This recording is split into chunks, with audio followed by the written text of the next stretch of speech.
এই যে আপনারা দেখতেছেন অনেক গরম, গরমে আর ভালো লাগতেছে না। তা আমার বরে আনছে জাম, জামটা আমার ছেলেকে একটা খাওয়াচ্ছে। আমার ছেলে তো গরমে তো ও ও ও মানে জাম দিচ্ছে আর ও ফেলে দিচ্ছে। তারপর আমি কি বলবো, আবার ওকে একটা জাম দিচ্ছি, এরপর ও ফেলে দিচ্ছে। আর জামগুলো খেতে যে এত মজা, এত টেস্ট, কী বলবো, গরমে আর থাকতে পারতেছি না। এই এই এই গরমে আমরা কি কি খাবো কি না খাবো, শুধু ঠান্ডা পানি আর ঠান্ডা পানি।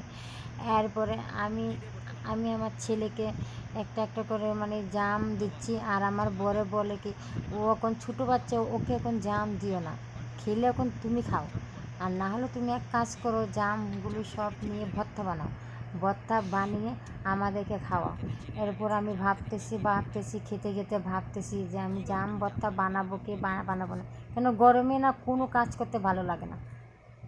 এরপর আমি উঠলাম, উঠে আমি উঠে আমি জামগুলোকে মানে একটু মানে করতেছি, মানে লবণ মরিচ উরিচগুলো মানে নিয়ে রাখতেছি। আর জামগুলো দেখেন কতটা সুন্দর, কতটা ভালো দেখতে, লাল কালো সব মানে মিক্সচার, দেখতে যেমন সুন্দর, খেতে অনেকটা মিষ্টি।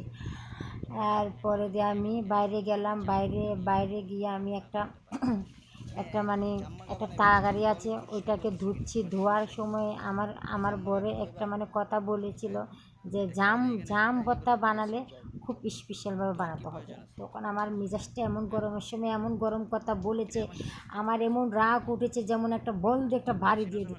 এরপর যাক আমার রাগটা ঠান্ডা হয়ে গেছে। এই যে দেখেন আমার কাপড় চোপড় কোনো ঠিকঠাক নেই, কেননা গরমে আমি একদম ফিট হয়ে যাচ্ছি। এরপর আমাকে উল্টাপাল্টা কথা বলতে চালে আমাকে আলি গরমে আরও রাগাচ্ছে বলে আমি। তো হ্যালো গাইজ, আপনারা দেখতেছেন কালার দেওয়া শেষ। এখন ওর কাজলির কাজগুলো করতেছে। আর এইভাবে কালার দেওয়ার পর আপনারা এই যে এইভাবে এইভাবে একটা ক্লিপ দিয়ে আপনারা চুলগুলো আটকে নেবেন, ঠিক আছে?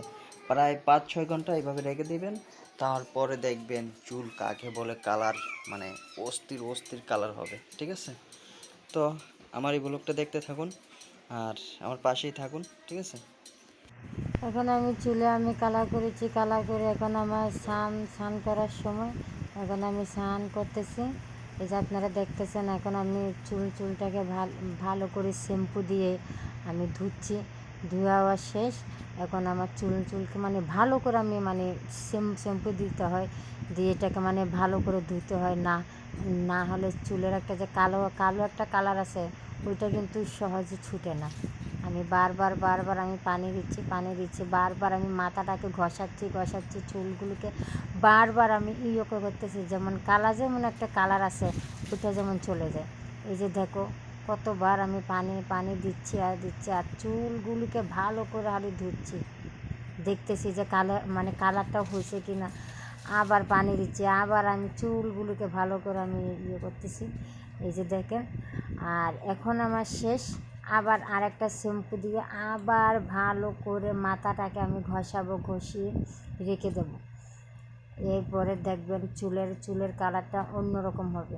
এই যে আমি এখন শ্যাম্পু দিয়ে দিচ্ছি, একটা দিয়ে আমার ধোয়া করা শেষ, এখন আরেকটা আমি দিচ্ছি। ওইটা দিয়ে আমি ভালো করে মাথাটাকে ঘষে আমি এটা বেঁধে থুয়ে রাখবো চুলটাকে।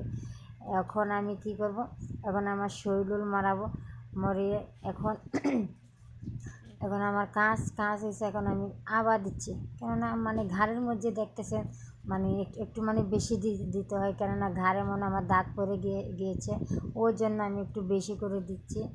আর বারবার শ্যাম্পু দেওয়াতে মানে চুলের একটা মানে অন্যরকম একটা কালার আসে, আর চুল দিয়ে যে সুগন্ধ বের হয়।